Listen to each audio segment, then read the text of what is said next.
Même si l'Organisation mondiale de la santé combat l'abus d'alcool depuis plus de 30 ans, rien n'y fait, nous dit une grande étude internationale. Aujourd'hui, on lève son verre plus souvent que jamais.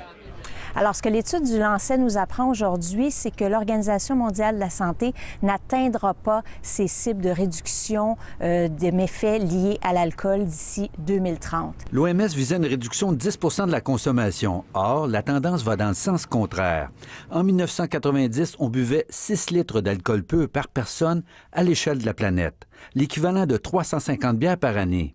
En 2017, on consomme encore plus. Et en 2030, ce phénomène va se poursuivre. Évidemment, d'un pays à l'autre, les écarts peuvent être extrêmement prononcés. Et il faut se rappeler que 40 des humains ne boivent pas une goutte d'alcool. Les raisons principales pour ça, c'est bien sûr la croissance économique qui fait que les gens ont les moyens de se procurer de l'alcool et aussi peut-être une question de politique publique qui serait nécessaire à mettre en place. C'est en Asie du Sud-Est que la consommation d'alcool a le plus augmenté alors qu'elle a diminué en Europe et reste stable chez nous. Mais le Canada n'est pas à l'abri des problèmes. D'une part, le nombre d'abstinents au Canada semble vouloir régresser et est fait encore plus inquiétant. D'ici 2030, on voit se dessiner une hausse du nombre de femmes et d'hommes qui rapportent des épisodes de consommation excessive. Partout, le nombre de consommateurs excessifs est d'ailleurs en hausse, révèle aussi l'étude. La solution, selon les experts,